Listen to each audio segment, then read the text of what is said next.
by thanking the President of Pakistan for accepting the suggestion to summon this joint session of Parliament to discuss the situation, the desperate situation arising out of the recent actions taken by India and Indian-held Kashmir. We may have rendered this House dysfunctional, Mr. Speaker. As we all saw this morning, we were supposed to meet at 11:30. We didn't start till 4:30. वादा करने के बाद सदर ज़रदारी साहब का production order तो नहीं निकला था. आपका बड़ा मेहरबानी, आपने आखिरकार निकाला और सदर ज़रदारी साहब इस joint session में अपना किरदार अदा करेगा. But so far we have been unable to pass any legislation. Perhaps the greatest achievement of this Parliament is that we banned the term select for our selected Prime Minister. Our अफसोस के साथ कहना पड़ता है, मगर जनाब speaker, आपने आज तक अपना ही, you haven't been able to complete your own house. Unfortunately, आज भी इतना अहम मौके पे सारे मेंबरान नेशनल असेंबली मौजूद नहीं हैं. उसमें साबिक वज़ीर आज़म शायद खाकान अब्बासी साहब,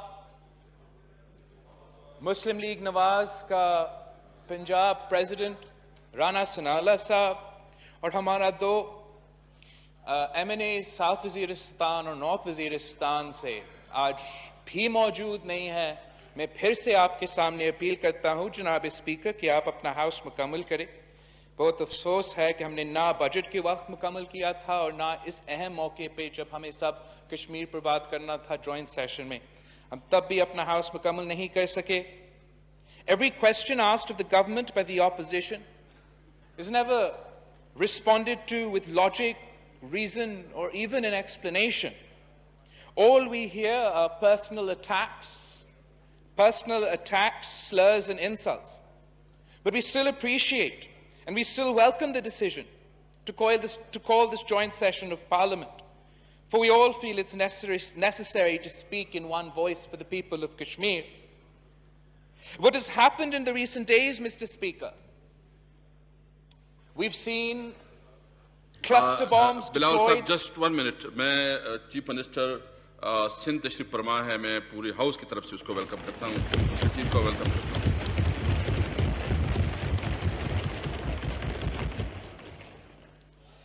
जनाब स्पीकर, पिछले दिनों हम सब ने देखा कि किस तरीके से in violation of international law, cluster bombs were used on innocent civilians. We saw how tourists and pilgrims were expelled from Kashmir. We saw the closure of all educational institutions, the massive deployment of troops throughout Kashmir. All communications, all internet, all mobile phone services have been shut. The arrests of any and all prominent political leaders within Kashmir, including former chief ministers and those who've served as allies of the BJP government.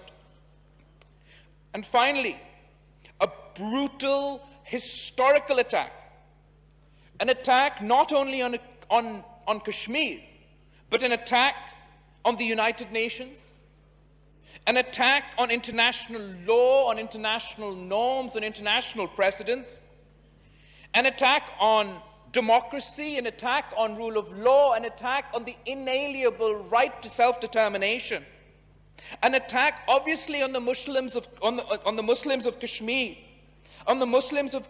but also an attack on India, an attack on the idea of India, an attack on the idea of India as a secular, democratic India where all citizens had the opportunity to be treated equally.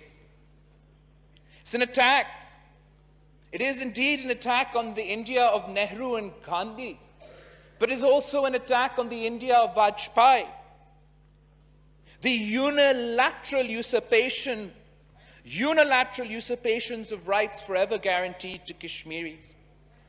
The unilateral, undemocratic, illegal revocation of Article 35A and 370, demolishes the historical identity of Jammu and Kashmir. It occupied Kashmir. It opens the door. It opens the door for Kashmiris to be turned into a minority in their own homes. If Kashmir was a flashpoint before, if Kashmir was a human rights disaster before, if peace in the region was held hostage to Kashmir before, with one stroke of the pen, Mr. Speaker, with one stroke of the pen, Mr. Speaker, India has now opened up a Pandora's box that has the potential to engulf the entire regions in flames. It has the potential to engulf the entire region in flames, and we have also opened the door to a potential nuclear catastrophe. We will not accept it. The people of Kashmir will not accept it. The people of India should not accept it, and the world should not accept it, Mr. Speaker. Modi is playing with fire.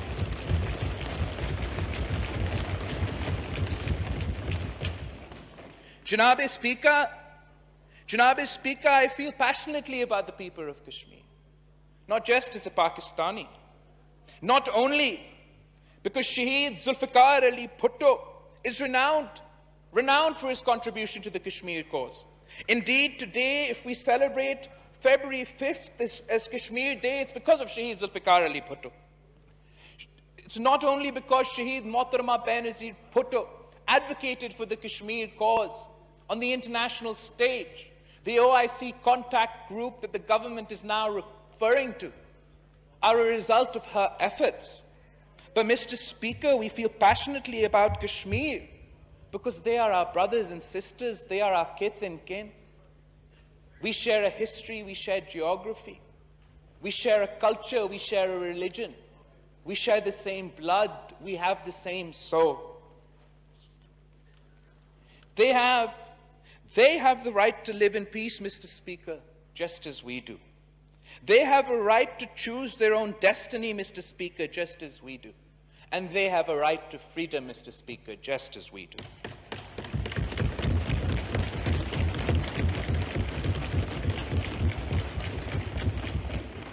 This unfulfilled promise, this unfulfilled dream, is not only a dream of every peace-loving Kashmiri, but is also a dream of every Pakistani.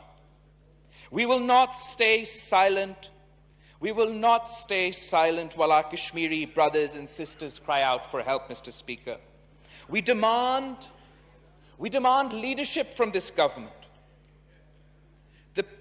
The Prime Minister was asking what is it that he should do. But so far, Mr. Speaker, we have not even seen a policy statement. All we've had is a speech and a tweet, and this ahistorical speech without any context, without any direction, without any plan, without any strategy. Selected or not, Mr. Speaker, the Prime Minister of Pakistan must rise to the occasion. This is what every Pakistani expects from him. It is absolutely disgraceful that the Foreign Minister of Pakistan and our representative of the United Nations are out of station. The Prime Minister of Pakistan must call them back and they must get to work. The Prime Minister of India, Prime Minister Modi, is an extremist Prime Minister with blood on his hands, Mr. Speaker. Unfortunately, Pakistan has now twice welcomed his election. This has been a grave mistake. An extremist Hindutva takeover of India, with the butcher of Gujarat now occupying the highest office in the land. This was an important strategic opportunity, an opportunity for Pakistan to expose their nefarious designs. Instead, we repeatedly and unfortunately chose to give Mr. Modi legitimacy. Can you imagine, Mr. Speaker? Can you imagine if a religious party an extremist religious party with the history and the record similar to the butcher of Gujarat or the RSS was to come to power in Pakistan? Do you think India would be welcoming his election? Do you think that the Indian Prime Minister would be caught dead at his oath-taking ceremony?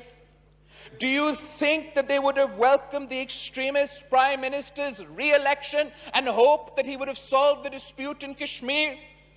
No, Mr. Speaker.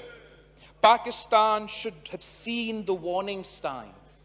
We should have understood Modi's extremist Hindutva ideology. We should have understood Modi's and RSS's manifesto and acted accordingly to foil his nefarious designs. Unfortunately, we chose appeasement, and the results are before us. We have missed many an opportunity, Mr. Speaker. We've missed many an opportunity, but we must now act wisely. We must now act wisely when so much is at stake. Pakistan's historical objections to Article 370 aside, after the revocation of Article 370 and 35A, India has officially, there's no more pretenses, India has officially become an occupying force in Indian-held Kashmir. Because the basis of Maqbooza Kashmir's ascension to India was Article 370. Prime Minister Modi came into his second term with a hate mandate, and we can expect him to further on this hate mandate and further appease the extremists in India. As the Prime Minister also admitted today, the revocation of these articles were part of their manifesto. It is surprising that despite 5 years of Modi's state terrorism in Indian-held Kashmir, his atrocities against the people of Kashmir, our own Prime Minister was hoping and praying for his success. India's steps to revoke Article 370 has eradicated India's credibility and any leftover legitimacy as a democratic state. If all of what India is doing is legal, then why have they not only arrested the Hurriyat leadership, but they've also arrested those Kashmiri leaders who used to run in their elections, former chief ministers who ruled over Kashmir at the behest of Delhi? It is because they know what they're doing is illegal. They know what they are doing. Each and every Kashmiri will oppose tooth and nail. Nothing better defines the ramifications of India's actions, Mr. Speaker, than former Chief Minister Mehbooba Mufti's statements. In the previous government of the BJP, she served as Chief Minister of Kashmir. And she herself has said that it is the darkest day for Indian democracy, and that people like her who did not believe in the two-nation theory have been proved wrong. India can become an occupying force, Mr. Speaker, but it can never change the status of Kashmir as a disputed territory. Pakistan must take drastic diplomatic measures. The Western world is in disarray, and we cannot realistically expect the type of reaction that this event and events like this would typically merit. But we still must engage.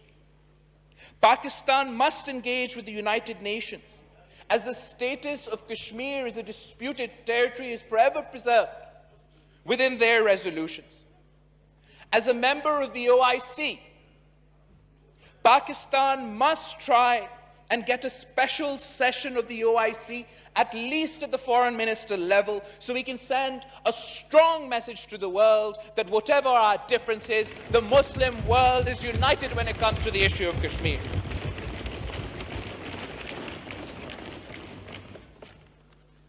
The UN High Commission for Human Rights report has said, Mr. Speaker, that it is a conflict that has robbed millions of their basic human rights and continues to inflict untold suffering. The report urged the United Nations Security Council to, quote,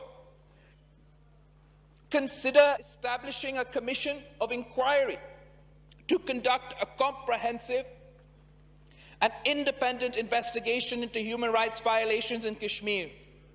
It is unfortunate when the United Nations was saying this, the Prime Minister of Pakistan was saying he wishes that Prime Minister Modi wins the election ताकि हम कश्मीर का मसला हल कर सकते हैं.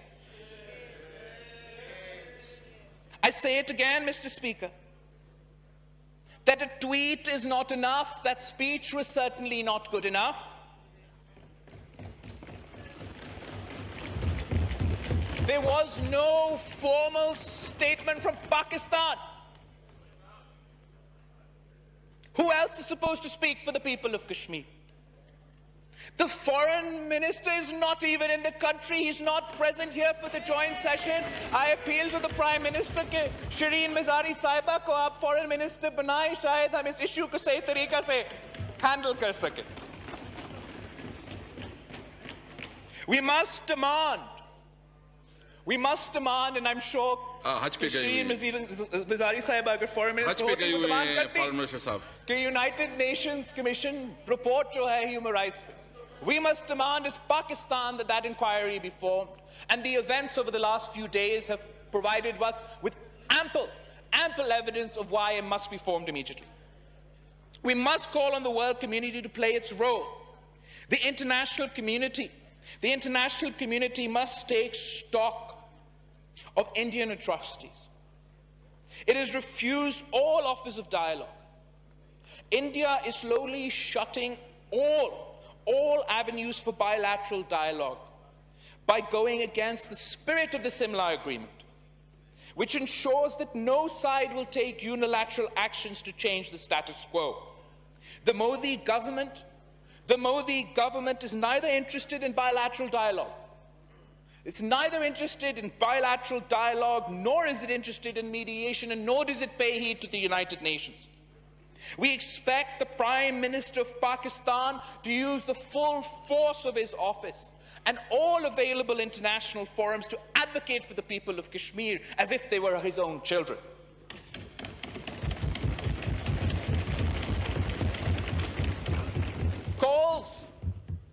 Calls for help from occupied Kashmir started from last week, Mr. Speaker. Our party and others had called attention to this issue, but the government was either too busy celebrating the DC photo op or bashing political opponents to even take notice. We do not want to hint at the question of collusion, but I must inform you, Mr. Speaker. That these are the questions being asked. Why the criminal silence?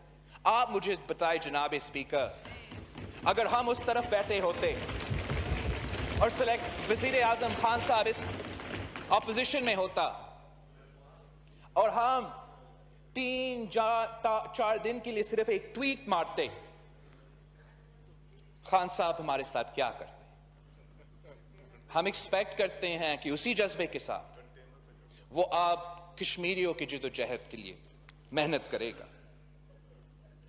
We hope that the government of Pakistan takes the initiative, shows leadership, and rises to the occasion. The desperate people of Kashmir are looking towards you. The country demands action. We hope that the Prime Minister does not let us down.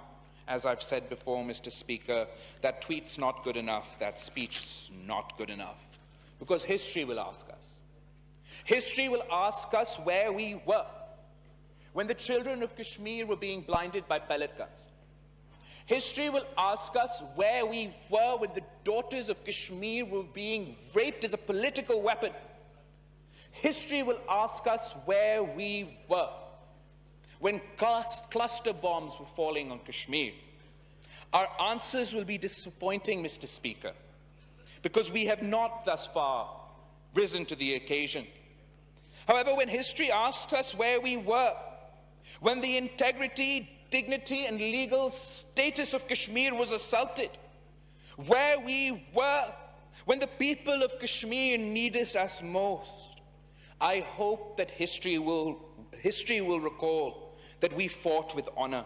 I'm sure that the Prime Minister of Pakistan does not want to be remembered as the Prime Minister of Pakistan who gave up on Kashmir. In the end, Mr. Speaker, I would like to remind everyone that still remains present here that today as a nation, we stand at a crossroads of history, at a defining moment. From now on, we will be judged not as individuals, but as nations. It is in times like these that nations are either made. It is at times like these that nations are either made or forgotten as footnotes in history. We have only two options before us. Either we accept Modi, the butcher of Kashmir's homogeny, desert our Kashmiri brethren and live a life of humiliation, or we rise to the occasion, take a proud, principled nation, and reject Modi's aggressive, treacherous, and extremist Hindutva ideology. I say we choose the latter, Mr. Speaker, the honorable option. We have to speak with one voice, not just as Punjabis, Sindhi, Baloch, Pashtun, Kashmiri, but as Pakistanis. We must